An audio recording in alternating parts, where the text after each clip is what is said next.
Hey guys, so this is a review that I've done already on my kind of blog, my Tumblr blog, but then someone suggested that I do a video review of it as well, and I think that's a good idea because you kind of have to see the gameplay to really appreciate this game. It's been getting a lot of hype lately, and it's called Catherine.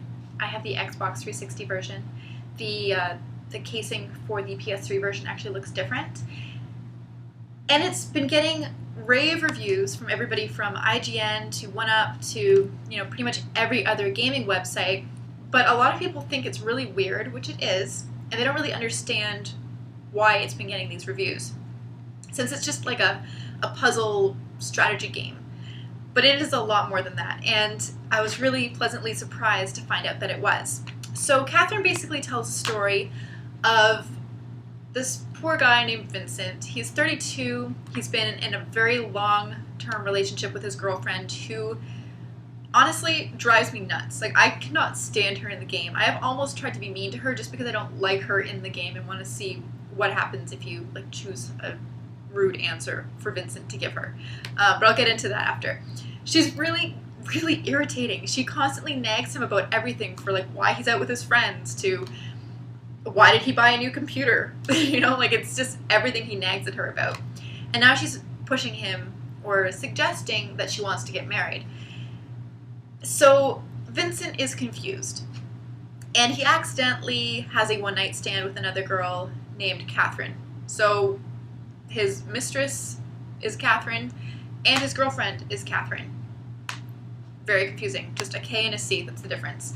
So it basically follows his story of dealing with the ramifications of having this affair, and you basically are following what happens to him as he starts having these nightmares, and they're related to what's going on in his life during the day. So the gameplay actually takes part both during the day and at night. During the day is very, very RPG. There's no fighting. There's no real puzzle or strategy. You basically are walking around, talking to people, learning more about what's happening, in the game, and interacting with the two Catherines in your life and your friends.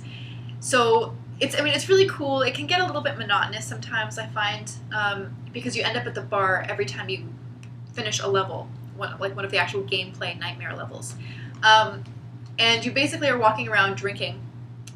You do a lot of drinking. And there are actually some really interesting, I guess, trivia bits. Once you finish your drink, they give you trivia, new trivia, every time you finish a drink about the drink that you're drinking, which is cool. I actually like that. But then you can send text messages to your girlfriends, and you get text messages back from them. And what you choose to reply or choose to say to the people that you interact with actually influences the storyline. So there's a meter that, based on what your reaction is to something that happens or something that somebody says, that determines which cutscene you're going to see, how people respond to you, all that kind of thing, which is really interesting. So you do take control of the actual story to some extent. What makes this game cool is that the storyline is really interesting. It's kind of like a murder mystery. There are all these young men being killed all over the city, and a lot of the people that you talk to are having the same nightmares as you are, but you can't remember what the nightmare is. And I'm going to stop talking and show you guys some gameplay. So this is the start of the game where it takes you to the main menu where you can choose between the storyline and these trials that you can do. So I just wanted to show you what the actual cutscenes look like. This is an example of one of the cutscenes. It's the very first one because I didn't want to give too much away by showing you a later cutscene. And it introduces you to Catherine, who's this girl, and Vincent over their first kind of awkward conversation. You've been spacing out left and right. Oh, sorry. I had to work early this morning. And then I'm just going to show you the actual gameplay for the nightmare levels. This is showing Vincent when he first enters his nightmare. And this is kind of the first stage, or the tutorial stage. So here's the example of the tower you're climbing, and you pull out these blocks to make your way to the top of the tower. And at the very beginning, you can do this relatively slowly as you're learning how to actually devise certain, I don't know, tricks for getting the blocks where you want them to be and how to arrange them properly. But later on in the game, it gets quite challenging and you have to do it very quickly. Now, I'm in the beginner mode, so if you just saw that backwards icon, that means that I can undo a step. You can't do that in normal and hard difficulty, but you can in easy. And you only have a limited number of undos that you can do, but sometimes they can actually save you if you're new to this sort of strategy puzzle game. And every time you complete a level, you'll get what's called a safety bonus, and that's basically how much space you had between yourself and the blocks that are being either taken away or are being dropped, essentially. And that'll determine how well you do in terms of gold, silver, or bronze medals. Now this is the bar called the Stray Sheep. If you see these bottles on your left-hand side, that is how drunk Vincent is. And this is an example of checking your phone. Now, here is a text from Catherine.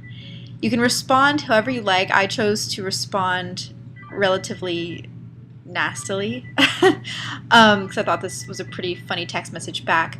But you can choose which sayings you want to say. You usually have a choice between 3. And this will determine how you interact with the characters later on in the game. And that's just an example of getting a text message. Now, I want to show you more of the gameplay. So here we are in a second nightmare level. This just shows you along with the other sheep being taken into the nightmare. And sometimes you come across them actually on the level. And they can make your life particularly challenging. So throughout the level, you also have different blocks that you kind of interact with. You have different items, for example, coins that give you more points. That can give you a higher score when you're finished. You can also get to certain blocks that make your life difficult by exploding or killing you with spikes. And then you finally come to the end of the level and you're taken to the next level or back to your everyday life.